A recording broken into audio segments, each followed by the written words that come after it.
이란이 지금 현재 호르무즈 해협부터 열고 핵 이야기는 나중에 하자. 이란이 조금 더 굴복을 한 측면이 없지 않아 있다. 이란의 산업 인프라가 한 20% 가까이 파괴되었다. 내가 너무 살기 힘들고 굶어 죽을 것 같으니까 혁명을 하자. 혁명 수비대를 몰아내자. 한국 같은 나라들한테 평양 공격하기로 해서 니도 내일부터 따라와. 이런 식으로 할 수는 없어요. 너무나 크고 중요한 동맹국이기 때문에 미국 입장에서는 탱크나 미사일, 인공위성 이런 것들은 더 뽑아먹을 게 많다. 여러분 안녕하세요. 요즘 온통 전쟁 이야기입니다. 그래서 우리 오늘 김민석 기자님 모셨습니다. 어서 오십시오. 네, 안녕하세요. 네, 국방 전문 기자님이시고 에비에이션 위크의 한국 특파원이세요. 에비에이션 위크는 어떤 저널입니까?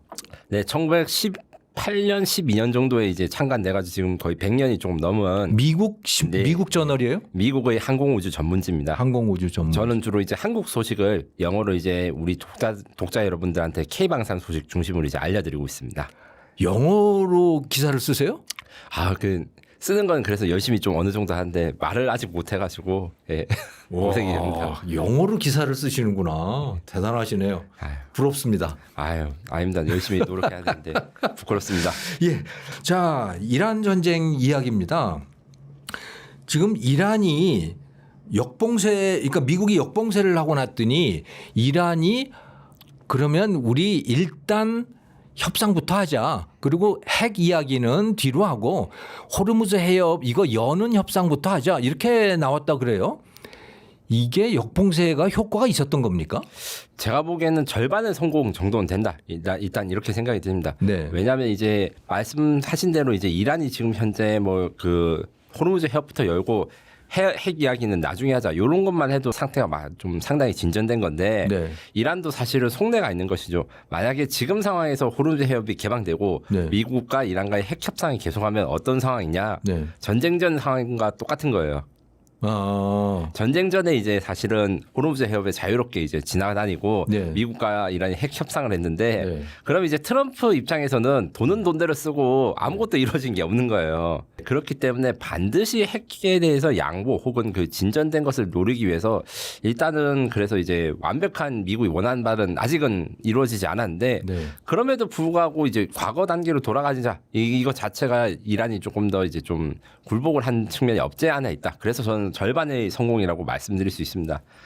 이거 같은 경우에는 이제 이미 그 이란이 4월 17일 기준으로 상업 선박에 대해서 그 호르무즈 해협에 지나가도 된다 이렇게 발표는 했는데 실제로 지나간 것은 이제 중국의 이제 인공위성 분석 업체에 따르면 한 5척 정도밖에 되지 않는다고 해요. 그래서 이게 말만 열렸다고 하고 실제로는 아직도 왕래가 되지 않는다. 왜냐하면 중간에 갑자기 전쟁이 터지거나 이란과 미국 사이에 분쟁이 터질 거를 우려하는 사람들이 많아서 겁나서 어떻게 들어가겠어요? 정확하게 겁나서 못 들어가는 거 하나. 그다음에 보험이 아직도 정상화가 안 되기 때문에 보험 가입이 안 됩니다. 보험을 가입을 안 해줍니까? 거기 간다 그러면? 지금 현재 상태에서도 약간 저희가 이제 이란과 미국과 막 협상도 하고 미국이 이란에 폭격을 안 하니까 안정된 것을 생각하는데 선박 보험 회사들이 아직도 그 전쟁 시대의 그런 것들에서 인수를 거부하고 있다 해요. 이런 것들 때문에 이제 해협 재개방과 핵 문제 트랙을 한꺼번에 한꺼번에 아니라 분리해서 하려고 하는 이란의 노력은 실패를 했는데 해상 압박을 통해 가지고 이란에 대해서 그러니까 권투로 치면 잽을 한 방 날리는 격이라 하는데 이제 스트레이트냐 어퍼컷이냐를 날려야 되는 거는 사실 미국이 아직 못하고 있는 거죠. 계속 잽을 해가지고 상대방 이란 입장에서는 주춤거리는데 아직도 건재하다. 그래서 미국이 어떻게 이란의 합의를 이끌어내고 양보를 이끌어낼지 한 번 더 지켜보는 게 필요합니다. 근데 해군 함정이 그 호르무즈 해협 입구를 지킨다고 하는데 미국 해군 함정이 배가 밖으로 나갈 수 있는 거는 왜 그렇습니까? 너무 넓어서 그러는 거예요? 근데 해상 작전 같은 경우에는 이런 해양 봉쇄라든가 이런 것들은 쉽게 말하면 걸리는 놈이 재수가 없는 겁니다. 걸리는 놈이 재수가 없다. 물론 미국의 최신 군함은 그 해협을 빠져나오던 모든 배들을 다 체크를 할 수 있고 정확하게 볼 수 있는데 아무리 이제 저기 위치를 알거나 이제 그 선박 위치를 알고 있다고 해도 배들을 하나하나 다 체크해가지고 너가 가지마 돌아가 이렇게 할 능력이 없는 거예요. 그래서 운이 좋게 그러니까 이란 쪽 해역 근처에 있는 애들이 몇 명이 성공을 하다가 이제 걔들을 또 잡으러 가고 이랬던 쥐와 고양이와의 싸움 같은 게 있는 것이죠. 기술이 발전해서 과거랑 달리 여기에서 뭐가 어떻게 진행하는지 그러니까 그런 건 다 알 수 있는데 나폴레옹 시대 이런 거랑 비교했을 때 근데 배는 여전히 느리기 때문에 이런 일이 생깁니다. 아, 그러니까 다 잡아낼 수가 없는 거군요. 네, 그리고 다 잡아낼 수는 없는데 이제 또 이제 그 봉쇄의 형태가 또 문제입니다. 네. 만약에 미국이 호르무즈 해협 거기서 나오는 배들은 전부 다 무조건 공격할 거야. 이러면 한 대도 빠짐없이 공격할 수도 있습니다. 아무리 미국이라도 그런 거 조금 뭐라 해야 돼 야반적이라고 하기는 좀 그렇고 좀 너무 그 거친 정책이니까 좀 반인륜적이죠 사실은 그렇게 네. 한다. 네. 그래서 지금 배를 보내가지고 조금 보트를 보내서 야 너 나오지 마 경고 사격을 하고 상선에 타가지고 다시 배를 돌아가라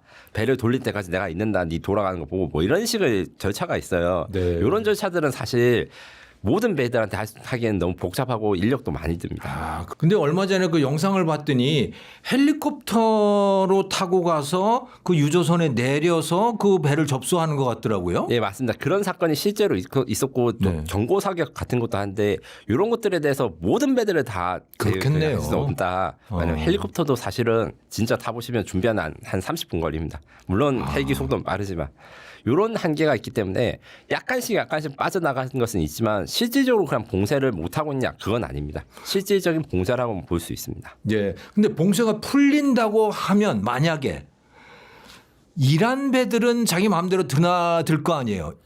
그렇습니다. 이란이 그냥 묵인하고 있는 배들. 네, 지금도 이제 지금 5척 정도 통과했다는 게 이란과 친한 중국 혹은 이제 중국으로 가는 배, 아프리카로 가는 배 이런 것들이라 해서 이런 것들 같은 경우에 이란 해안선 그러니까 해안선에 바짝 붙여서 가가지고 미국을 좀 피했는데 요마저도 사실은 몇 번 피했다가 결국엔 또 막혀 있어요. 그리고 네. 경고 사격 같은 걸 해가지고 이제 돌아가고 이런 사례도 있답니다. 아, 근데 그 저 기뢰도 묻혀 있다면서 오만 앞바다 쪽에는 또 기뢰가 있다고 이란 측에서 그 얘기를 계속 하고 있는 거죠? 네, 맞습니다. 그게 있기는 있는 겁니까?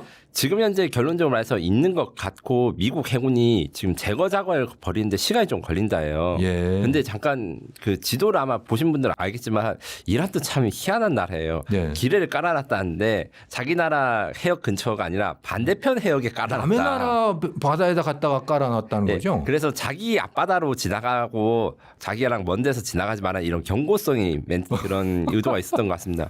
그리고 이제 기뢰라는 게 워낙 그 찾기가 어렵고 제거하는데 시간이 많이 걸립니다. 아하. 그렇기 때문에 한두 개가 묻혀 있어도 이게 그 막 빨리 진행될 수 있는 이런 작업은 아닌 것이죠. 뭐 돌고래를 시켜서 뭘 찾는다고 뭐 그런 얘기도 있던데 그게 실현 가능성이 있는 겁니까? 실제로 하고 있습니다. 아, 그렇습니까? 러시아랑 미국 등지에서 훈련을 시켜가지고 예. 돌고래를 코라든가 미각 뭐 기타 등등 가지고 금속이라든가 폭발물을 탐지할 수 있게 마치 개처럼 예. 이렇게 하는 트레이닝이 있다는 것 자체는 공개가 됐습니다. 다만 요것 때문에 요걸 할 때 약간 훈련이 많이 필요하고 돌고래가 매우 똑똑하기 때문에 훈련을 할 수 있는데 단점이 하나 있어요. 돌고래가 사람보다 수명이 짧습니다. 아하. 기껏 가르쳤는데 이제 나이가 늙어보고 아이고, 이럴 수 저런? 있습니다. 예. 투자는 했는데 회수 기간이 짧군요. 예, 그래서 지금 현재 시도를 하고 실제로 연구를 하고 있지만 정말 그게 그러니까 메인 기뢰 제거 전력 막 그렇게까지는 아니다. 그렇군요. 네, 시도를 하고 있다 정도로 생각하시면 됩니다. 근데 이 저 트럼프 대통령이 뭐 전화 협상 정도는 할 수 있다 이렇게 이야기를 했는데 그게 사람을 보내서 협상하는 거하고 전화 협상하는 거하고 서로 다른 건가요? 국제 정치적으로 봤을 때 전화로 협상하는 건 사실 굉장히 무례한 것인데 저는 진짜 무례한 시간이 거군요. 없거나 뭐 네. 이런 거보다는 이란과의 협상에서 압박을 주고 이란한테 나는 이 정도로 할 수 있다라는 것을 보여주는 메시지라고 생각합니다. 트럼프가 강한 미국에 대해서 이렇게 강조를 하고 강압을 통해 그 강압이라는 것은 상대방이 나한테 압력을 느껴서 행동을 강제하게 만드는 이런 목적으로 진행되고 있는데 이란도 그걸 모르는 바가 아니기 때문에 심리적으로는 좀 부담이 되거나 아니면 이게 다시 2차 공격이나 이런 거 걱정이 되지만 네. 거절을 할 수밖에 없는 것이죠. 그러니까 말하자면 야 까불지 마. 네가 어서 엎드리면 내가 좀 저 협상을 할 수도 있지 뭐 이 정도 수준이네요. 네, 맞습니다. 그리고 SNS에서 트럼프가 트루스 소셜에서 하는 건 진짜 그야말로 그런 태도거든요. 네. 근데 이제 전문가들 그러니까 미국에서 이제 폴리티코라든가 이런 분석하시는 분들이 네. 외신을 좀 보면 진짜 그런 것인지 아니면 협상에서 유대하려고 사실은 속으로는 빨리 협상장에 나와야 되는데 네. 뭐 이런데 이제 속을 하면서 겉으로는 그 이란을 무시하는 것인지 네. 일반인으로서는 알기 어렵고 네. 요건 약간 반농담 같은 건데 트럼프도 요 상황 내가 진짜 힘든 건지 아니면 저걸 압박하기 위해서 이런 건지에 대해서 헷갈려하고 있을 것이다. 이런 말이 농동처럼 있습니다. 자기 자신도 이제 약간 네. 자기 캐릭터 취한 것이죠. 근데 이란이 저렇게 봉쇄당하고 뭐 1만 군대가 넘는데 그런 목표물들을 타격을 당하고 수천 명 죽고 그러면 이거 내부적으로 저 사회가 무너져야 되는 거 아니에요? 그 현실적으로는 사실은 지금도 이란이 힘든 건 맞는데 네. 이 정도로 힘들어도 이제 뭐 갑자기 반란이 일어나거나 이러지 네. 않는다라는 것이 사실 사회 실험적으로 알려진 것이죠. 왜 그렇게 되냐면 네. 그 우리나라 입장에서는 가장 쉬운 예가 이제 1990년대 후반 북한의 고난의 행군 때 고난의 행군, 네, 네. 무너지지 않은 그런 거 생각하시면 경제적 압력 때문에 살기 팍팍해지고 사람들이 굶어 죽고 이렇게 한다 해도 사람들은 그 자신들 지배하는 지배자한테 함부로 그렇게 이제 반항을 하거나 이러지 못합니다. 지금까지 만들어진 시스템들이 너무나 공고하기 때문에 네. 이란은 북한과는 다르긴 해요. 그러니까 뭐 세습 이번에 세습을 하긴 했는데 그 지도자가 네. 원래는 세습 제도도 아니었고 네. 그다음에 공화국이라든가 선거를 하는 민주당하는 국가입니다. 그럼에도 불구하고 이 전쟁이 시작되기 전에 그 공화국 혁명수비대가 네. 시위대들한테 폭력을 진압하고 그리고 실제로 10,000명 넘게 이제 사망자가 나오고 이런 네. 식으로 강경 진압을 하다 보니까 사람들이 힘들어지면 사실 이런 여러 가지 계획을 세우거나 혁명을 하기 더 어려워져요. 왜냐하면 여유가 생겨야지 내가 이제 이렇게 해서 비판도 하고 네. 불만도 표시를 하는데 너무 힘들면 불만도 표시하기 어렵다. 이게 맞는 말인 것 같습니다. 그래서 미국이 지금 10,000회가 넘는 공격을 한다고 말씀하셨는데 실제로 그래서 이란의 산업 인프라가 한 20% 가까이 파괴되었다. 그 GDP로서 민간 엄청난 시설들도 파괴된 모양이네요. 왜냐하면 이제 군대라든가 미사일을 만들 때 쓴 원료가 되는 제철소라든가 이런 산업 인프라도 굉장히 많이 파괴했습니다. 그래서 사장이 안 좋은 곳은 팩트리나 이것 때문에 내가 너무 살기 힘들고 굶어 죽을 것 같으니까 혁명을 하자. 그래서 혁명 수비대를 몰아내자. 이렇게까지 하는 건 너무 힘듭니다. 배고파서 일단 힘이 없으니까요. 그러면요 혁명 수비대 말고 다른 군대가 또 있잖아요. 그 네, 맞습니다. 정규군 네. 원래는 정규군만 있었죠. 네, 맞습니다. 근데 혁명이 79년에 나고 나서 혁명 수비대라고 하는 게 새로 생긴 거죠. 네, 요것은 사실 뭐 그 인터넷의 위키 문서라든가 아니면 네. 이제 다른 이제 중동 전문가 교수님들이 한번 말씀해 드릴 건데 네. 팔레비 왕조가 무너졌을 때 군이 중립을 지켰습니다. 그래서 그것 때문에 이제 새로 이제 정권을 잡게 된 하메네이 정권 지도자나 이런 분들은 불만족스러웠던 거예요. 다시 혁명군 쪽으로 안 가고 그냥 중립이었다. 네, 그래서 이란 과거에 그러니까 옛날 신정체제 이전에 이란 군대에서 호메이니에게 충성을 맹세한 군인들이 모아서 만든 게 혁명수비대고 이 혁명수비대에만 있는 것이 아니라 바시즈 민병대라고 있습니다. 예. 이것은 아무래도 이제 요즘은 교련을 안 하는데 이제 박사님은 교련 아마 받으셨을 교련 세대. 예, 그렇죠. 예. 그 총 같은 거 나무 총 같은 거라고 제식 훈련하지 않습니까? 예, 이게 딱 이렇게 해가지고 제식 훈련했어. 중고등학생들을 제식 훈련하고 그런 교련을 시키는데 실총으로 시키는 제식 훈련을 하는 집단이 바로 바시즈 민병대입니다. 이란에 그래요? 네. 청소년들이 그걸 합니까? 예, 그래서 그 민병 그 청소년들 민병대 그러니까 청소년과 어른까지 60대까지 있는데 그 민병대에 처음 들어가서 동네 지도자 그러니까 이맘이라고 하는 종교 지도자라든가 이런 그 동네 각각의 뭐 힘든 유지가 얘가 그 이슬람에 대한 믿음도 깊고 혁명에 대해서 지키려고 의지가 강한다 하면 그때부터 혁명수비대 면접이 들어가는 거예요. 그래서 합격하면 혁명수비대 되는 이런 축구로 치면 유스 시스템이라는 게 이게 말할 비유라면 조금 어폐가 있지만 그거랑 비슷한 시스템으로 육성이 되고 조직이 너무 강력합니다. 일종의 군사 학교 비슷한 거네요. 그 바시즈 민병대라는 게. 네, 근데 이제 군사학교, 민방위 그리고 보이스카웃이 합쳐진 형태라고 생각합니다. 예, 조금 전에 근데 말씀하신 것 중에 제가 이런 것도 있네 한 부분이 동네마다 이맘이라고 하는 사람들이 있어요? 이게 그 우리로 치면 옛날 그 조선시대 때 훈장 선생님이 학생들을 가르치는 것뿐만 아니라 예. 동네의 정신적 지주로서 관음상제나 이런 것들에도 관제하는 거랑 똑같은 시스템입니다. 이게 이란만 이렇게 있는 게 아니라 이슬람의 일반적인 문화고 종교를 소중하게 여기 종교 중심 사회다 보니까 이렇게 있는데 그들 같은 경우에 실제적으로 공식화된 권력 그러니까 뭐 면장, 뭐 경찰서장 이런 사람들한테 직접적인 권력을 가질 수 있고 그 영향력도 행사하고 주요 직위에 대한 추천권을 공식적으로 가지고 있어요. 종교가 중심된 혁명을 했긴 한 국가이기 때문에 그래서 나는 뭐 보니까 어느 마을에 누구네 집 아들이 이슬람에 대한 신성심이 깊더라. 뭐 어디로 보내자. 아니면 혁명수비대에 추천한다. 추천서 써줄게. 이런 게 아직 시스템에 있습니다. 일상생활이 이슬람이겠군요. 그러면. 뭐 그거는 뭐 너무 당연한 이야기이고 사실 이제 전쟁만 안 난다면야 뭐 그런 것들이 무슨 문제가 있겠습니까? 생활 양식이겠죠. 그들은. 네. 예. 그러면 여기가 내부 붕괴를 한다 이럴 가능성은 뭐 거의 없다고 봐야 된다. 실제적으로 이제 사실 이란은 이란 자체제에서 붕괴할 가능성은 있으나 네. 미국이 공격을 하니까 이게 또 내부 시위대들이 뭔가 동력이 없는 거예요. 네. 1월달, 2월달까지만 해도 이란 내부에서 반정부 시위가 많았는데 네. 이번 전쟁 기간 중에 쏙 들어갔습니다. 그러게요. 예, 이게 어쩔 수 없습니다. 전쟁이 일어나는 한 외부 이적이 있으니까 네. 내부에서 뭐 지도자들이 뭐 밥을 안 준다, 경제가 어렵다 이렇게 불만을 가지기 어렵기도 하고 이 혼란의 틈 타서 이제 그 종교 지도자나 이 호메이니 혁명수비대들이 또 이제 시위대들을 잔인하게 이제 좀 진압을 했다고 네. 합니다. 병원에 다 부상당해서 병원에 갔는데도 잡아다가지 이제 방치에다가 죽이거나 뭐 이런 일도 있었다고 합니다. 근데 이제 그 미국이 호르무즈 해협에서 떠나고 나면 그래도 여전히 우리의 입장에서는 석유나 가스를 거기서 가지고 나와야 되는데 그거 겁나서 우리 해군 함정이 가서 그거 해야 되는 거 아니에요? 요것도 사실 고려를 한 것으로 제가 한 바가 있는데 역사적인 사건을 생각해 보면 군함으로 이렇게 호위를 한다는 게 썩 그렇게 막 그 좋은 효과를 내지 않았습니다. 그렇습니까? 1981년부터 7년까지 이란 이라크 전쟁이 벌어졌을 때 탱커 워라는 용어가 있습니다. 이 유조선 전쟁이 뭐냐면 이란과 이라크가 전쟁을 할 때 서로의 유조선들을 공격을 너무 많이 한 거예요. 왜냐하면 그 돈줄을 없애야지 상대방이 무기를 살 돈이 없어지는 거기 때문에 그래서 유조선을 사냥을 해가지고서 그 양측 군대 전부 다가 미국 해군이 그래서 군함을 동원해서 호르무즈 해협에서 상선이라든가 아니면 유조선들을 호위하는 임무를 실제로 수행한 바가 있습니다.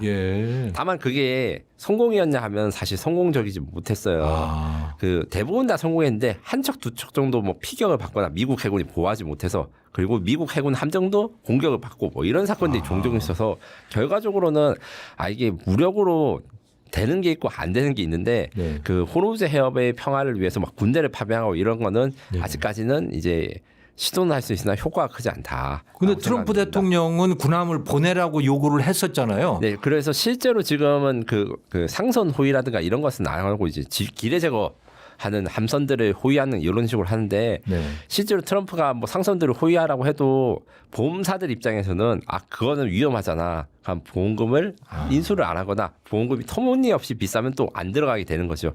이게 계속 순환 논리가 됩니다. 누가 봐더라도 이 해협이 안정화됐다, 평화롭다고 생각해야지 보험사가 보험을 들어주고 원활하게 운항이 가능한 것이죠. 당장 눈앞에 군사적인 충동만 없어졌다고 기름이 제대로 흐르는 건 아니다. 그런 그렇습니다. 말씀이에요. 그래서 전 장기전 항상 조심하라 이렇게 말씀을 좀 드리고 있어요.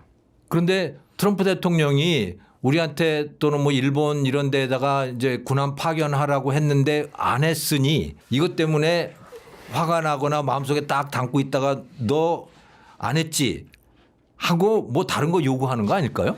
그럴 가능성이 없다고는 할 수 없습니다. 왜냐하면 트럼프의 미래는 사실 트럼프 자신도 모르는 것이니까요. 다만 이제 트럼프가 지금 2기 트럼프로 오면서 1기야 2기 때 그 행동 양식을 낼 때 트럼프는 자신의 치부를 드러내기 싫어하고 자신이 얼마나 대단한 사람인지 설명을 하는 데 집중을 합니다.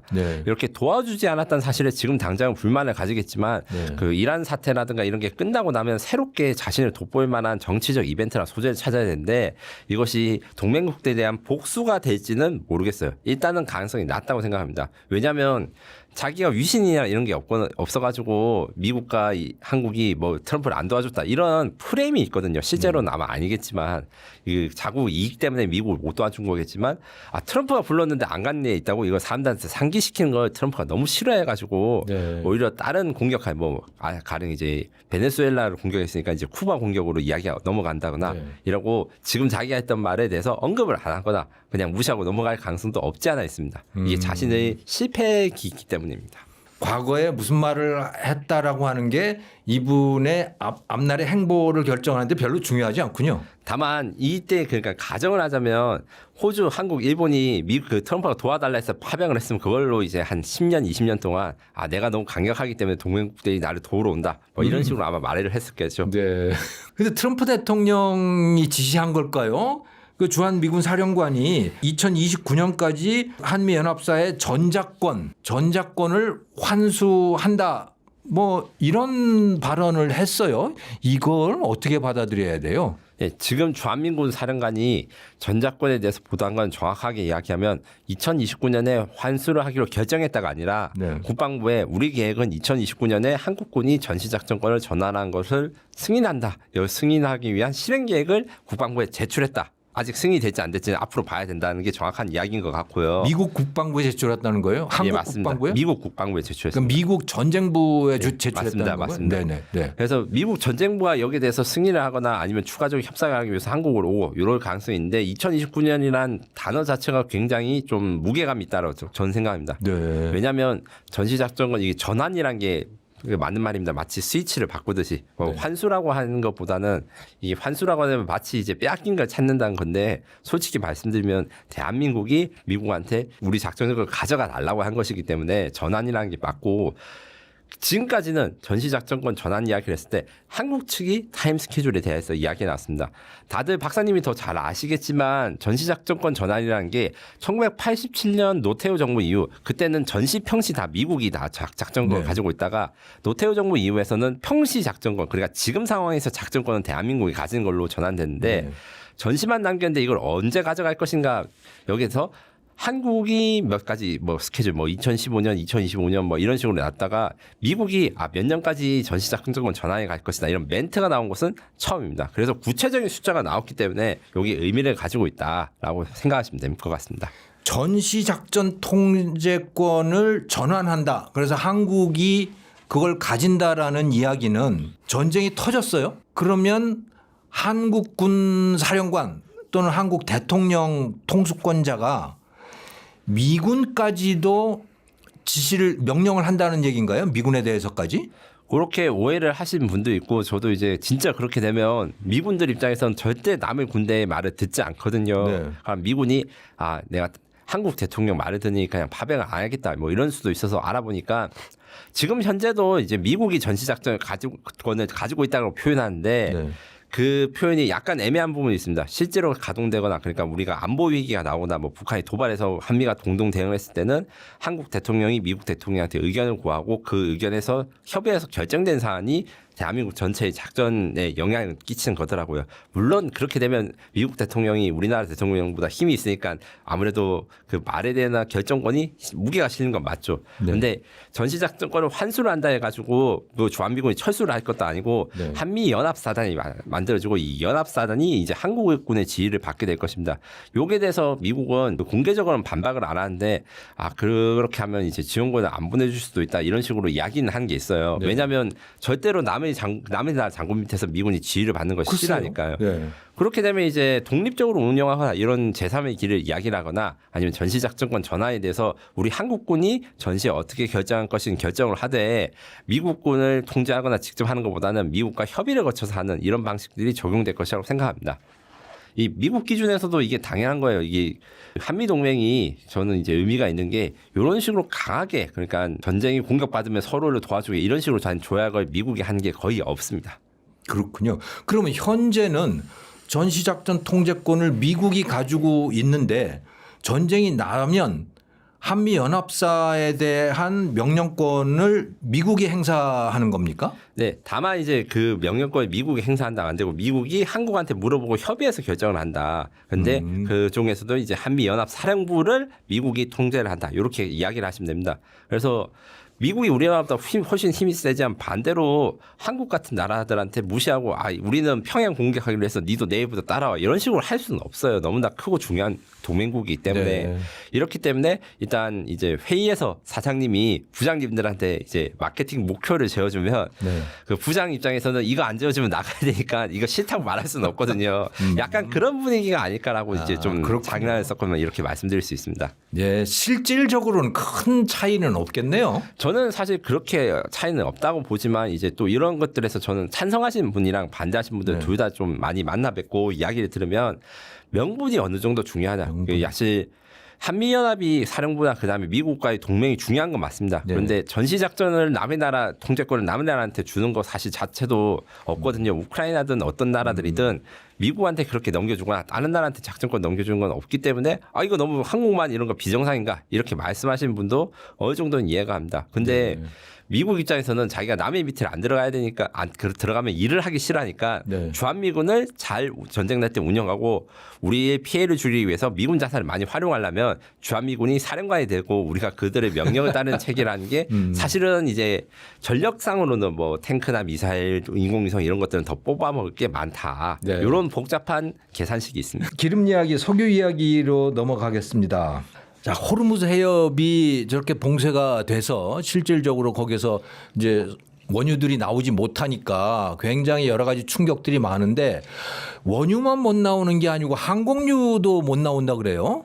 네, 맞습니다. 네. 특히 그 지금 유럽의 사태가 심각합니다. 네. 유럽의 그 항공협회에서는 6주 말씀하신 대로 6주밖에 재고가 남지 않았다. 네. 라는 발표가 있어서 왜 그런가 보니까 한국과 유럽이 중동의 원유를 수입하는 방식이 다른 겁니다. 예. 한국은 원유를 수입해가지고 가져온 다음에 한국에서 석유화학 처리를 통해서 뭐 경유, 등유, 휘발유 뭐 거기 지금 나오는 항공유까지 만드는데 네. 유럽은 친환경 문제 때문에 유럽의 정유 공장 이런 걸 만들지 않고 아랍 국가들 그러니까 중동 국가들의 그 유전 옆에다가 공장을 지어가지고 거기서 아예 이제 거기서 원유에서 이제 경유라든가 휘발유 이런 것들 바꿔가지고 주는 거예요. 아, 유럽 나라들이 그러면 중동에다가 자기들 정유 공장을 만든 거예요? 만든 것도 있고 근데 대부분 다 공동 개발일 거고 제가 알고 있기로는 이제 국영 기업들 그러니까 그 산유국들이 스스로 이제 플랜트를 가진 거 여기에서 나온 기름을 사가고 원유를 사가는 게 아니라고 하더라고요. 석유화학 공업이 발달하지 않아서 이렇다 보니까 호르무즈 봉쇄가 돼서 재고가 제일 빨리 떨어지는 제트유 왜 재고가 빨리 떨어지냐면 뭐 경유 뭐 휘발유 다 차 타신 분들 아시겠지만 항공유 같은 경우에는 누유라든가 이런 여러 문제로 한 번에 엄청나게 많이 저장하기 힘들어요. 네. 그러니까 재고가 제일 빨리 떨어지고 또 항공기가 기름을 또 오죽 잡아먹겠습니까? 네. 그런 거 생각했을 때 고갈이 항공유부터 먼저 오는 거예요. 만약에 이제 공급이 끊긴다고 하면. 그래서 유럽 나라들은 항공유를 직접 생산을 안 하고 중동에서 가지고 가는데 그 중동 길이 끊기니까 항공유가 끊어진 거고. 네, 맞습니다. 우리는 안 끊어졌어요? 우리 같은 경우에는 그 지금 현재 호주라든가 네. 이런 비오펙 그러니까 비중동 산유국들한테 협상을 해가지고 네. 원유 수입이 되고 있습니다. 네. 되고 있으나 이게 한 가지 어려운 게 있는데 그 약간 집집마다 김치 맛이 다르던 것처럼 원유가 지역마다 성분이나 이런 게 다 다르대요. 아하. 저도 이제 박사님 방송에 출연해가지고 찾아보려고 해서 한 건데 중동 석유는 황이 굉장히 많고 네. 요게 황을 얼마나 잘 정제하는지가 고급유의 조건이라고 합니다. 네. 그 주유소에 보면 일반유 고급유인데 고급유가 훨씬 비싸잖아요. 네. 그게 이제 여러 가지 불순물이나 이런 것들 때문에 결정을 한 건데 거기서 중요한 게 황이다. 그리고 대한민국은 원유에 있는 황을 제거하는 능력이 있어서 세계 최고 수준의 그 기술력 그다음에 인프라를 가지고 있다고 합니다. 네. 이걸 생각했을 때 원유라든가 이런 것들을 좀 잘 이야기를 하면 그 우리나라 입장에서 우리나라가 좀 그래 중요한 나라일 수밖에 없는 것이죠. 그 왜 그러냐면 황을 제가 제거하는 작업이 그 항공유에 이런 데 필요하다. 그러니까 기름을 만들 때 필요하다고 말씀드리는데 이 황을 제거하는 기술이 우리나라에서 제일 좋고 근데 이게 설치 산업이지 않습니까? 예. 황이 낮은 거를 또 넣으면 그게 제대로 된 기름이 또 안 나온다 해요. 아이고, 그렇군요. 그래서 시설이 중동 지방의 원유에 옵티마이즈된 시설이기 때문에 그러니까 최적화가 된 시설이기 때문에 네. 중동산 석유가 안 나오면 그게 또 큰 문제가 된다고 합니다. 저런, 그렇군요. 그런데 그 우리나라에 와서 지금 항공유를 달라고 뭐 요청하는 나라들이 많은가 봐요. 한국이 이 분야에서 강자가 된 모양이죠. 네, 맞습니다. 일단 항공유의 생산량 수준을 보면 국가별로 우리나라가 1위는 아니고 1위는 미국, 2위가 중국이고 네. 1위랑 2위 격차가 한 3배쯤 됩니다. 네. 그리고 중국과 미국 외의 나라들이 굉장히 그 비교적 거기에 비해서는 비중이 낮은데 네. 한국은 수출을 제일 잘하는 국가예요. 중국과 지금 미국이 항공유를 많이 생산한다는데 다 내수 물량이고 자기들이 그냥 생산해 자기들이 쓰는군요. 거기다가 내수 물량인데다가 더 부족해서 자기들이 생산도 하는데 수입도 합니다. 요게 포인트입니다. 대한민국 같은 경우에 지금 현재 어떤 그 유튜브 영상에서 약간 이제 오해가 있으셔서 이제 대한민국 기름이 없으면 미국 서부 해안 지방에 비행기가 뜨지 못한다 이런 내용이 나와서 제가 팩트 체크를 해봤는데 미국이 항공유가 엄청나게 많기 때문에 사실은 그 미국이 소비하는 항공유에서 한국산의 비중이 그렇게 많지 않다고 합니다. 그 많지 않다는 건 한 20% 30% 그래서 나머지 80%가 대체를 할 수 있는 걸로 알고 있었다가 가격이 문제래요. 가격이요? 예. 미국은 지금 산유국이고 막 트럼프도 미국산 원유 사라고 이제 SNS 이야기를 하고 하는데 미국의 그 정유 산업 특징이 그 송유관이 적거나 없습니다. 그러니까 미국에서 캐놓은 기름을 송유관으로 편리하게 보낼 수 있는 기능이 없는 거예요. 아하. 그렇다 그러면 보니 미국의 다른 데서 예를 들어 동부지방 이런 데서 항공유를 생산을 했으면 그거를 서부로 보내려면 저 파나마 운하로 가야 되는 거예요? 아닙니다. 기차밖에 없습니다. 기차로. 그리고 미국은 미국 자체 선박 건조 능력이 없어서 미국에서 미국으로 그 화물을 운반하고 이런 인프라도 굉장히 부족해요. 그런데 미국 서부 지방에서는 부산에서 그러니까 여수에서 항공유를 뽑아다가 부산에서 그 유조선에서 싣고 부산에서 이제 미국 LA까지 가는 배가 싹시 동부에서 서부로 온 것보다 더 싸단 말이에요. 아, 기차 타고 오는 것보다 배로 가는 게 훨씬 싸다. 그렇다 보니까 한국산 항공유가 미국에 수출이 굉장히 많이 되고 다른 나라들도 그래서 이 가격 경쟁력 이런 걸 보고 한국산 항공유를 많이 찾는다. 그래서 생산량 1위는 아니지만 수출량에서는 몇 위쯤 되고 기름이 우리가 나진 않지만 기름 나는 국가들도 자기네들 그 시스템적인 한계 때문에 우리가 정제한 항공유를 찾고 있다가 정확한 팩트입니다. 아하, 그러니까 수송비, 그 항공유 수송비가 미국 내에서 육로로 하는 것보다 한국에서 그 유조선에다가 싣고 미국으로 가는 게 더 싸다. 네, 맞습니다. 그래서 이제 제 에비에이션 위크 그 미국 본사가 워싱턴 DC에 있어서 저희 선배 기자들이 이야기를 하실 때 제가 한번 물어봤어요. 이런 이야기가 한국에 퍼지는데 했을 때 일단 여러 번 이야기했지만 생산량이 한국이 항공유 생산량 1위는 아니다. 대신에 만약에 항공유가 이제 한국이 수출한 항공유가 없어지면 미국의 서부 지방에 비행기 표 가격이 엄청나게 오를 것이다. 라고 이야기를 하셨습니다. 그렇군요. 그런데 이제 중동에서 원유가 이렇게 들어오는 게 끊기고 줄어들고 하다가 보니까 다행히 러시아산 원유가 또 들어온다 그래요.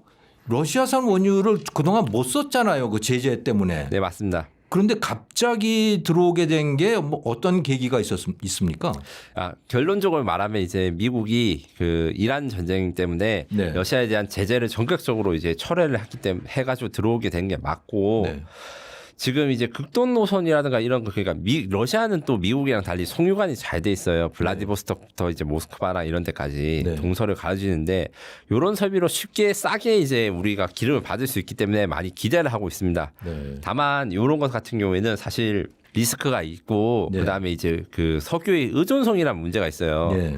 무슨 말이냐면 제가 앞서서 말한 게 중동 석유에 최적화된 한국이기 때문에 항공유를 생산 잘한다 이렇게 말했는데 거꾸로 이야기하면 러시아로부터 석유라든가 천연가스를 많이 받아오면 받아올수록 그 처리하는 인프라라든가 시설, 화학적인 그 작업 자체가 러시아에 종속이 되는 겁니다. 아, 러시아산 원유에 맞춰서 설비도 바꿔야 되는군요. 네, 맞습니다. 그렇기 때문에 러시아산 원유가 단기적인 그 완충제는 될 수 있는데 장기적으로 가면 이것도 또 돈 이야기가 있고 그다음에 러시아가 언제까지나 싸게 에너지를 공급할 수는 없는 거란 말이죠. 그들의 마음이 바뀌면 또 비싸게 줘야 되니까 이런 공급망의 불안도 있어서 제가 보기에는 이제 리스크는 있지만 일단은 그 급한 불을 꺼야 된다라는 것에 가깝습니다. 러시아가 경제 제재를 당해서 그것 때문에 우리가 러시아산 석유를 못 들여오고 있었잖아요. 맞습니다. 근데 지금 그 유예가 되어 있는 상태고. 네, 맞습니다. 경제 제재가 다시 재개될 가능성은 어떻게 보세요? 저는 트럼프가 사실 지금 우크라이나 이야기를 굉장히 안 하고 있어서 중동 이야기만 하는데 사실 이 와중에도 러시아랑 우크라이나 치열하게 전투하고 있거든요. 근데 이제 트럼프 입장에서는 이게 흥미가 떨어져서 이제 이란으로 옮겨간 거 아닌가? 거꾸로 이야기하면 이제 이란 전쟁이 좀 마무리되고 나면 다시 우크라이나 전쟁이 그 트럼프의 흥미를 끌 것이다라는 생각합니다. 그러면 다시 제재가 다시 시작될 수 있다. 네, 저는 그렇게 갈 수 있다고 생각합니다. 아, 그러면 러시아산 원유에 우리가 적응을 하는 거는 오히려 불리한 선택이 될 수 있겠네요. 맞습니다. 독일이 노르스트림이라 해가지고 러시아 천연가스를 빚는 송유관을 건설해가지고 엄청 많이 썼다가 그 러시아 우크라이나 전쟁 이후에 그 설비가 이제 테러도 당하기도 했고 여러 가지 문제로 끊어졌는데 이게 복구하는 게 굉장히 오래 걸렸다고 합니다. 아, 그렇군요. 이게 참 가스나 원유의 종류에 따라서 설비가 달라져야 되는 그런 문제들이 있군요. 네.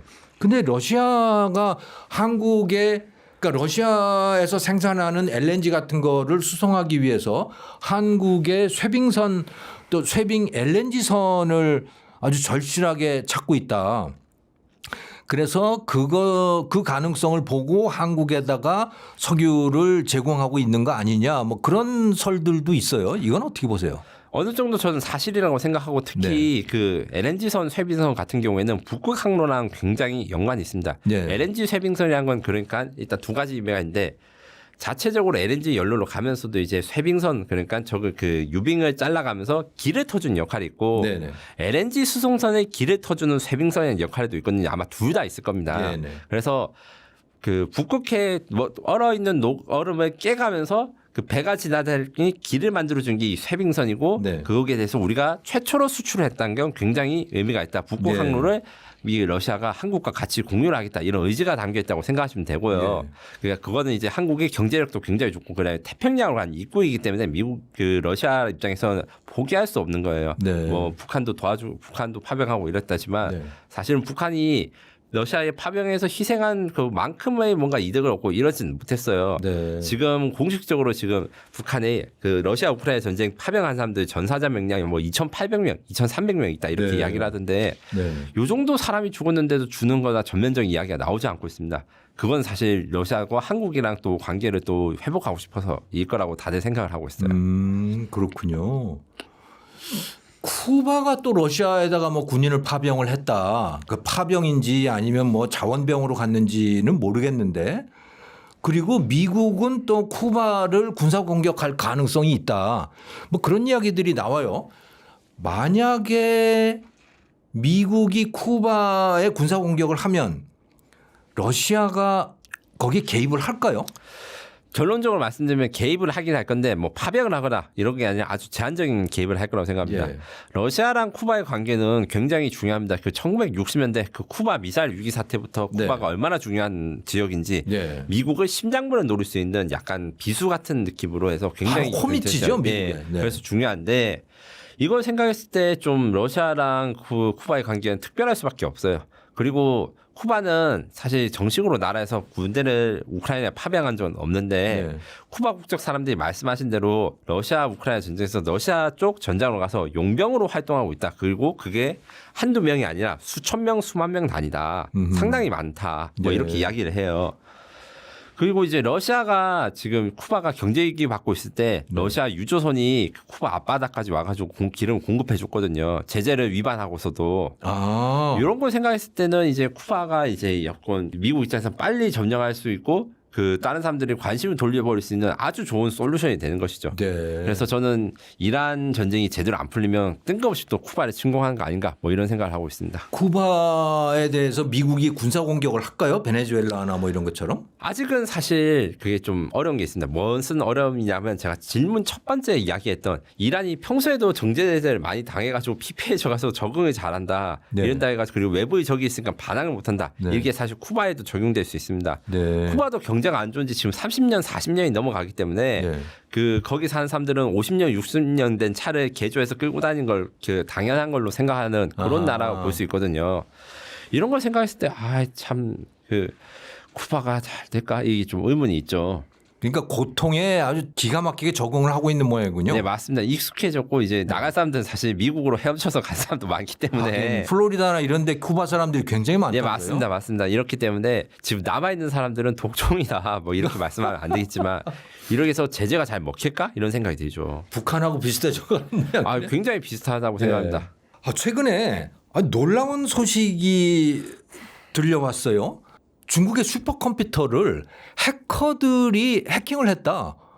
그거를 아예 공개적으로 텔레그램이나 이런 데다가 이제 공개를 해놨더라고요. 그리고 CNN 보니까 뭐 거기 그 정보들을 부분적으로 지금 뭐 공개를 했다. 뭐 그런 것들이 나오던데 이게 사실일까요? 저는 사실이라고 생각하고 이 유출된 자료들의 일부를 확인을 했습니다. 네. 일단 10페타바이트라는 게 제가 감이 안 잡히는데 집에 1테라, 2테라도 안 돼. 거기에 몇 승, 그러니까 천문학적인 단위, 별의 거리를 계산할 때나 쓰는 그런 단위인 건 맞고요. 네. 1페타바이트가 1000테라라고 하거든요. 네. 저희 우리가 지금 이런 노트북에 들어가는 것들이 대충 작으면 1테라 정도, 적당하면 1테라 정도 됩니다. 그러면 이게 양이 왜 이렇게 많냐? 이게 그럼 한 10,000대 정도 되는 거네요? 맞습니다. 맞습니다. 이게 정확하게 말하면 국가 슈퍼컴퓨터 센터가 있습니다. 네. 슈퍼컴퓨터는 국가의 중요 자산이기 때문에 그 국가에서 지정한 연구원들이 아이디랑 비밀번호를 입력받아 가지고 그 슈퍼컴퓨터에 계산을 시킬 수 있는 권한을 받거든요. 네. 이 권한이 누군가가 탈취를 해서 슈퍼컴퓨터에 들어가 있는 모든 데이터에 접근이 가능하다. 그래 가능했다 이렇게 유출이 된 거예요. 예. 요거 같은 경우에는 또 이제 좀 그래서 이제 이거는 약간 고전적인 해킹 기법에 중국이 당해서 맨날 중국이 막 해커 고용해가지고 막 이상한 장난을 치다가 이번엔 중국이 당한 뭐라고 해야 되나 쌤통이라고 할 수밖에 없습니다. 왜냐하면 우리나라한테도 해킹을 너무 많이 하니까 이런 상황이죠. 그렇군요. 근데 정말 뜻밖이에요. 중국은 그런 보안에 아주 철통 같을 줄 알았는데 어떻게 뚫리죠? 제가 보기에는 이게 그 해커의 세계가 너무 복잡하고 오묘해서 네. 컴퓨터를 해커하는데 컴퓨터를 안 쓰고 전화로 하는 사람도 있어요. 아, 그래요? 간단하게 말씀드리면 보이스 피싱으로 컴퓨터의 비밀번호를 알아내도 해킹이라고 칩니다. 해킹의 범위가 너무 넓어요. 아, 그러면 직원한테 전화를 해서 뭐 어떻게 저떻게 꼬셔가지고 속이거나 네, 그런 것인데 그래서 어떤 방법인지 모르겠는데 이런 그 여러 가지 방법으로 컴퓨터의 정보들을 내밀 수 있는 바가 너무 많기 때문에 항상 조심하셔야 됩니다. 예, 어떤 정보들이 나갔습니까? 지금 전체는 지금 제가 알지 못했고 그 해킹으로 추정된 사람이 돈을 비트코인으로 치면 몇 비트코인 그러니까 몇 백만 달러라든가 한국으로 몇십억 원 정도 되면 모든 자료를 다 주겠다 이렇게 하면서 자기가 왜 이걸 다 줄 수 있는지 증거물을 올린 게 공개된 건 다예요. 내가 국가 컴퓨터 센터에서 요런 자료를 빼놨다 이러면서 사진을 올린 게 있거든요. 뭘 올렸어요? 그것이 이제 일단은 첫 번째 중국 무기들의 테스트 데이터가 있을 겁니다. 중국의 신형 전차라든가 장갑차들을 어떻게 움직일 것인가 이런 게 있는데 그거보다 더 중요한 거는 이거는 이제 좀 놀라운데 미국 무기에 대한 분석을 굉장히 많이 합니다. 중국이 해놓은 미국 무기에 대한 분석. 네, 맞습니다. 그래서 미국의 그 우크라이나에서 활약한 하이마스 다연장 로켓이라든가 미국의 제라드 포드 항공모함 이런 것들을 디지털 트윈이라 해서 실제 디지털 공간에서 똑같이 생기게 만들어 놓고 얘한테 폭발 실험을 하면 어디가 먼저 터질까 어느 쪽을 공격해야지 저걸 효과적으로 없앨 수 있을 것인가 이런 연구 논문들이 굉장히 많았습니다. 이게 중국이 모든 것을 과학으로 해결할 수 있다고 생각하고 아무래도 공산당이다 보니까 사회주의 공산당 체제는 과학적 해결을 중시하다 보니까 저걸 이기려면 어떻게 해야 되지 한때 이제 뭐 정책이나 이런 게 아니라 일단 기술로 테스트부터 먼저 해보자 이런 마인드인 거예요. 그래서 이제 중국이 얼마나 그 미국과의 전쟁에 대해서 준비를 열심히 하는가 이런 걸 알게 되는 간접적인 증거였습니다. 와, 그러면 그런 게 다 나갔으면 그게 공개가 되면 그 속에 뭐가 있는지는 아직 잘 모르는 거죠. 지금 말씀하신 그 정도만 공개가 돼 있는 거고. 나 돈을 주고 사야 된다는데 제가 보기에는 사실 돈 준 사람도 있을 거라고 생각을 해가지고 언젠가는 이제 공개가 될 거지만 아직은 이제 우리 같은 일반인들 입장에서는 알 수 있는 게 다 아닙니다. 미국 정보당국이나 이런 데서 돈 주고 사갈까요?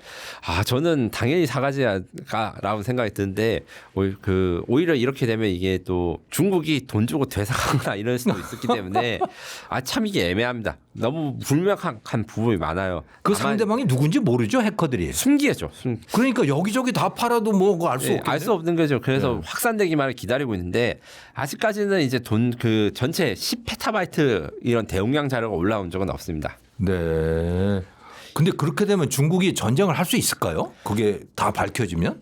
솔직히 말씀드리면 이게 그 유출범의 정체에 대한 연관된 질문인데 이 양안 전쟁 그러니까 대만과의 통일을 준비하는 시진핑의 불만을 가지고 있는 군 내부에서 자작극을 했다 이런 이야기도 있어요. 자작극이다. 왜냐하면 이제 군대는 전쟁을 반대하는데 왜냐하면 우리가 이길 수 있을지 없을지 불명하니까 정치에서 압박을 한 것에 대해서 뭔가 김빼기를 한다는 그 썰이죠. 요 같은 경우에는 확인을 할 수 없지만 실제로 중국의 전승절이나 이런 거 봤을 때 이제 중국이 예전 시진핑의 중국이 예전보다 군을 대우해주지 못하는 건 전 사실이라 생각해요. 아, 그렇습니까? 신무기를 공개하거나 아니면 이제 의전 서열이라든가 이런 거에서 중국은 중국 공산당 중심으로 회귀를 하려고 이제 군벌처럼 되는 게 인민해방군이 군벌처럼 되는 걸 굉장히 경계하는 것 같습니다. 예. 그러면 예전에는 좀 군벌적인 성격이 있었나요? 1989년 등소평이 집권하기 이전에는 각 지방 집단군이라 있었는데 사실상 그 한 나라의 군대의 전력들이 그렇게 있었습니다. 네. 그러다가 90년대 이제 등소평 집권 후부터 조금씩 달라지다가 현재는 각 그 성이라든가 이런 데서 서로 다른 장비를 하면 웬만하면 맞춰주거나 아니면 같은 장비를 쓸 수 있게 연구를 하게 돼 있습니다. 가령 네. 이제 어떤 지역에서는 이제 뭐 어느 배터리 A 살 걸 쓰고 어떤 지역에서는 배터리 B 살 걸 쓰는데 A랑 B를 똑같이 호환할 수 있는 C를 개발해가지고 둘 다 납품을 한다거나 네. 이런 식으로 이루어지고 있습니다. 아, 그렇군요. 이제 우리나라 무기 이야기를 좀 해볼까요? 이번에 보니까 그 한국산 유도 무기들 이게 중동에서 굉장히 관심을 많이 받나 봐요. 그 DSA 2026 이것도 뭐 말레이시아에서 찾고 있는 모양인데 이게 구체적으로 어떤 무기입니까? 정확하게 말씀드리면 DSA 2026은 전시회 이름입니다. 아, 전시회. 네, 그러니까 행사장에서 방산 전시하는 게 우리나라는 이제 아덱스라 해가지고 네. 서울 에어쇼가 이제 ADEX라는 약자고 네. DSA는 디펜스 알 말레이시아 앤 아시아 이렇게 네. 이건데 DSA가 전시회에서 한국 방산 제품들이 많이 소개됐을 뿐만 아니라 해궁이라고 하는 함대공 유도무기가 처음으로 수출되는 이런 성과가 있었습니다. 해궁. 네, 요거는 함대공? 네 맞습니다. 그럼 천궁하고 달라요? 천궁의 보다 작고 가볍게 만들어져서 네. 작은 함선에도 탑재할 수 있게 개량된 하지만 목적은 비슷한 미사일이라 생각하시면 됩니다. 이것도 다 적 항공기랑 미사일을 격추하기 위해서인데 다만 천궁2는 조금 더 이제 사양이 크고 좋아서 적의 탄도미사일을 요격할 수 있는데 해궁은 탄도미사일 요격은 안 되고 네. 차기 함대공 미사일에서 탄도미사일 요격할 수 있는 함정에 쏠 수 있는 미사일 또 따로 개발 중입니다. 아, 그렇군요. 그럼 조금 더 깊이 들어가서 우리나라에 지금 한국이 생산하는 미사일이 천궁, 해궁, 현무라고 하는 것도 있죠. 천궁, 해궁, 현궁, 비궁 이러니까 주문 같습니다만 궁자 돌림으로 한 게 많습니다.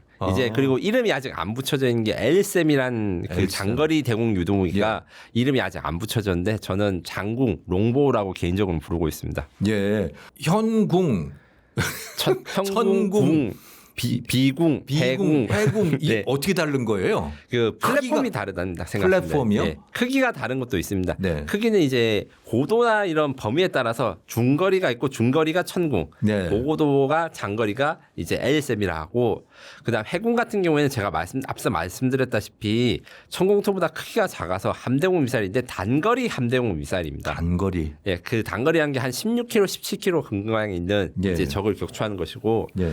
요 같은 경우에는 이제 스스로 발사를 하고 나면 수직으로 올라간 다음에 방향을 전환해서 적이 있는 쪽으로 갑니다. 예. 가면서 전투기랑 똑같습니다. 레이더가 앞에 달려 있어서 레이더로 적을 찾으면 이 발사한 배한테 물어봅니다. 무전으로. 아. 야, 내가 이걸 찾은 것 같은데 이게 너를 요격한 적이 맞아? 여기 위치는 어디 있어? 이러면 배가 확인해서 그거 맞아. 넌 그걸 공격해 하면 그렇게 맞춰서 가는 겁니다. 미사일이 날아가는 중에 발사자한테 연락을 한다고요? 네, 그것을 데이터 링크, 웨폰 데이터 링크라는 기술인데 이게 최신 기술이라고 할 수 있습니다. 와, 그거 놀라운데. 네. 그리고 이제 거꾸로 이제 미사일한테 그 발사를 하고 난 다음에 레이더 그 함선의 레이더가 야, 너 그쪽으로 가야 돼. 아니면 거기는 다른 미사일이 가고 있으니까 넌 딴 데 봐. 이렇게 명령도 내릴 수가 있는 것이죠.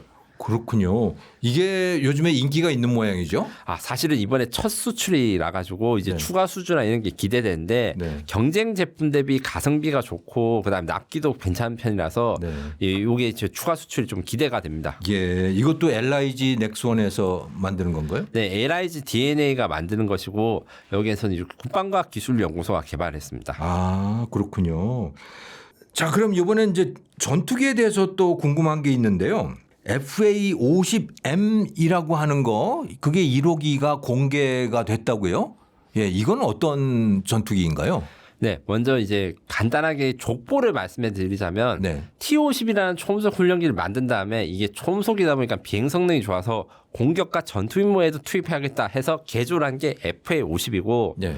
FA-50이 T-50과 크게 다른 거는 무장을 장착한 것밖에 없었어요. 네. 그러다가 폴란드가 방산 주문 그러니까 우크라이나 전쟁 이후에 대규모 주문했을 때 폴란드 버전 FA-50을 만들었거든요. 네. 근데 그때 사양을 업그레이드하자 해서 일명 블록 70이라고 하는 FA-50 전투기가 나온 것이 있고 그거를 이제 폴란드가 FA-50 전투기를 성능 개량을 해가지고 사는 걸 보고 말레이시아하고 따라 산 게 지금 현재 현상입니다. 아하. 지금 필리핀도 따라 살려고 하는 게 있는데 여기서 FA-50M은 그래서 말레이시아 버전의 FA-50이라는 뜻입니다.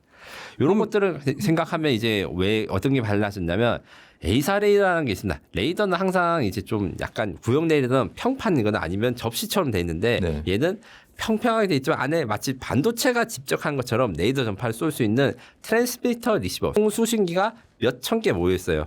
그 수신기 하나하나가 레이더 역할을 하는 것이기 때문에 이쪽에 레이더가 안테나가 있으면 위에는 하늘에 있는 적을 보고 아래에는 바다에 있는 적을 보고 측면에는 옆에서 날아가는 전투기를 보고 이런 것도 가능한 것이죠. 아, 눈이 여러 개가 달려 있군요. 네, 거기다가 주먹도 향상되었습니다. F-21과 달리 FA-50은 훈련기 베이스라 가지고 공중전 능력이 부족했는데 A사 레이더가 성능이 굉장히 좋거든요. 네. 다른 만큼 미사일도 바꿔야 되겠다 해서 이제 사이드와인더라고 하는 열추적 미사일과 암람이라고 하는 레이더 유도 대공 미사일을 씁니다.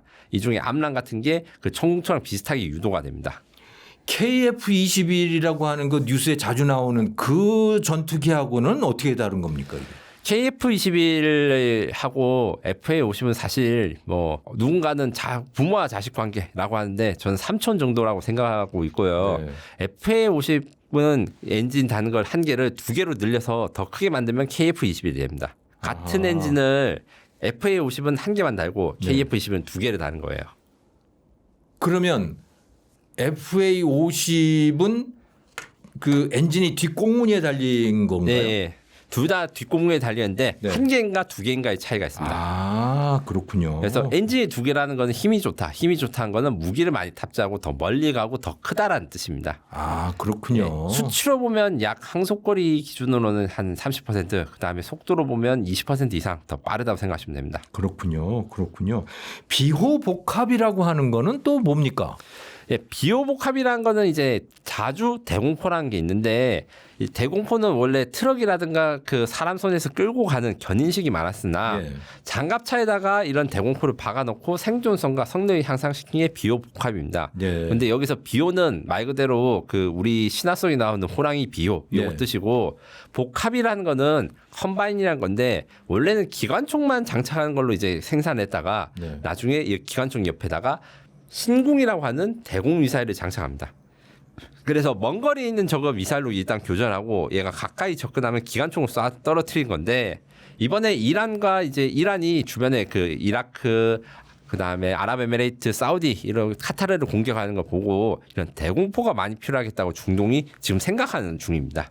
예, 그러니까 일종의 장갑차에다가 기관총을 거치를 했는데 거기에다가 미사일까지 갖다 붙였다. 네, 사실은 이제 거기다 이제 레이더도 있다. 레이더도 있다. 네, 그렇게 생각하시면 됩니다. 예, 그리고 주 용도가 드론을 막아내는 거다. 아닙니다. 원래는 항공기, 특히 북한의 안둘기라 해가지고 정말 오래전에 만든 비행기에 2차 그 한국 전쟁에 나왔는데 얘가 나무로 만들어져 있고 속도가 너무 느려서 나무 비행기도 있어요? 네, 있습니다. 북한이 그걸 많이 가지고 있어요. 그래요? 그래서 그걸 격추하기 위해서 했다가 제가 지금 나무 비행기라 했지 않습니까? 역사 고대고 이 드론 속도랑 비슷한 거예요, 고도랑. 그래서 요것도 해결할 수 있겠구나 하면서 지금 현재 비호복합에다가 드론 요격 훈련도 하고 있습니다. 아, 그렇군요. 그 다목적 방어 무기네요. 예. 그게 주로 중동에 많이 나가 있는 그런 아닙니다. 지금 현재 한 번도 수출이 되지 않았는데 지금 해외 외신이라든가 국내 매체에서는 이게 수출이 되기 위해서 고객들이 관심을 가지고 있다라고 이야기를 합니다. 그리고 우리가 그 대공포를 많이 그 종류도 많아요. 이거 말고도 뭐 여러 가지 있는데 그 중에서도 하나 에어로스페이스가 AI 기반 대공포라는 걸 만들어 가지고 지금 현재 개발이 완료되고 중동 시장에 지금 진출을 준비 중입니다. 이게 옛날 별명을 비오2라고 하는데 비오1과 2의 다른 점, 그 K 비호복합과 이 차세대 비오의 다른 점은 유무인 복합입니다. 네. 사람이 안 타고도 원격 조종이 가능해요. 예. 그리고 미사일을 탑재하는데 이 드론 요격 전용 미사일이 탑재됩니다. 네. 그리고 기관포를 쏠 때 그냥 기관포가 그 생자 철이 아닙니다. 안에 정밀하게 파편과 칩이 있어가지고 적이 근처에 오거나 있다고 생각하면 먼저 폭발해서 파편을 넓은 지역에 뿌려서 적을 확실하게 파괴합니다. 요 점이 좀 다릅니다. 예. 하나 추가로 더 여쭤보고 싶은데요. 요즘에 우크라이나 전쟁이든 이란 전쟁이든 보면 그 드론을 많이 쓰는데요. 우리나라 드론 산업 현재 상황은 어떻습니까? 냉정하게 말씀드려서 저희가 K방산에 대해서 좀 이야기를 하고 좋게 말씀을 드리는데 네. 드론 산업에 대해서는 아직 갈 길이 멀지만 그래도 희망은 보인다. 네. 그래서 이제 우리나라의 그 드론의 국제 시장 점유율은 약 0.28%로 거의 없는 거네요. 라고 해서 거의 없다고 할 수 있는데 그래도 세계 10위권 안에 듭니다. 왜냐? 중국이 너무 강해서 예. 중국 외의 국가들이 사실상 수출을 못하는 상황이에요. 예. 다만 그런 어려운 와중에서도 우리가 드론 기술에 좀 힘을 두고 있는 업체들이 있어가지고 몇몇 업체들이 좀 이제 성과를 보이기 시작했는데 특히 한국은 인공지능과 드론을 결합한 업체들이 강합니다. 아, 이미 결합이 되고 있습니까? 인공지능하고? 네, 그렇습니다. 그래서 첫 번째로는 인공지능으로 적 지상에 있는 탱크라든가 장갑차를 공격할 수 있는 드론을 만들고 있는 회사가 있는데 네. 이 회사는 스티로폼 보드로 비행기를 만들어요. 스티로폼으로요? 네, 그 학교에서 쓰는 사실 그 학교라든가 공공기관에 꾸미기용으로 쓰는 홈보드 뭐 이런 게 있거든요. 네. 그거를 잘라가지고 비행기 모터랑 컴퓨터를 달고 거기다가 탄두를 장착하면 이게 자폭 드론이 되는 겁니다. 아하. 네, 그래서 그렇게 하는 업체가 있고 또 한 가지 업체는 인공지능을 드론에 도입하는데 일명 이게 하드킬 드론이라고 합니다. 하드킬. 킬. 네. 킬. 원래 이제 드론을 막는 방법은 하드킬과 소프트킬이라는 게 있습니다. 예. 소프트킬은 부드럽다. 그래서 물리적으로 적을 때리거나 부수는 게 아니라 네. 전파를 쏘거나 아니면 방해를 하거나 해킹을 해서 적 드론을 떨어뜨리는 겁니다. 네. 이런 것들 같은 경우에는 깔끔하고 뭐 피해도 적은데 대신에 적이 만약에 내가 적의 그 뭔가를 부수면 이 전자장비나 이런 거 부수면 그 대응할 수 있는 기술이 빨라져서 네. 대응이 어려워요. 하드킬은 말 그대로 적을 직접 충돌하거나 아니면 폭발물을 사용해가지고 드론을 교체하는 겁니다. 이 드론으로 드론을 잡는 하드킬 드론에 인공지능을 넣어가지고 그 드론을 발사하면 인공지능이 알아서 적 드론을 찾아가지고 충돌해서 격파를 한 거예요. 이런 연구를 하는 업체들이 조금씩 나오고 있습니다.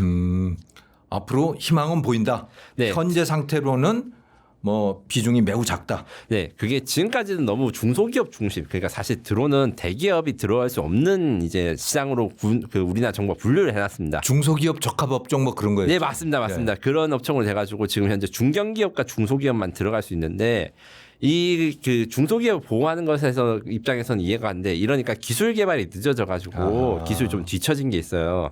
이런 것들에서 수정도 되고 그다음에 우리가 스타트업에서 이런 드론에 대해서 아이디어라든가 기술력을 가지는 업체들이 조금씩 나오고 있으니까 앞으로는 좀 많이 개선될 수 있지 않을까라고 드론 회사 사장님들한테 이야기를 하면 너무 힘들어 하시는데 제가 사실 이렇게 보면 그 TV에서 지금 김정호 TV 시청자 여러분 잘 모르시겠지만 지금 질문하는 게 제가 그 박사님이 애드립 했는데 제가 나름대로 막 뭔가 청산 뉴스처럼 한 게 최근에 제가 드론 공부를 하고 있어요. 아, 그러시군요. 네. 잘 여쭤봤네요. 네. 그러다 보니까 이제 업계가 이제 우리가 크고 대단한 무기에 잘 만드는데 드론에는 우리가 잘 하는 그런 제조 방법론이 잘 먹히지 않아서 고민이 많습니다. 아, 네. 그렇군요. 하지만 이제 그 능력 있고 선구자분들이 계시기 때문에 중장기적으로는 좀 희망을 걸어볼 만하다 이렇게 말씀드릴 수 있네요. 저도 희망을 가져봅니다. 예. 네. 시청자 여러분, 또 구독자 여러분, 오늘 김민석 기자님 모시고 전쟁 이야기, 무기 이야기, 또 석유 관련된 경제 이야기 여러 가지 이야기를 들어봤습니다. 요즘에 돌아가는 세상을 이해하시고자 하는데 도움이 되셨을 거라고 믿습니다. 김민석 기자님 오늘 감사하고요. 다음에 또 뵙겠습니다. 또 찾아주십시오. 감사합니다. 네, 감사합니다. 감사합니다.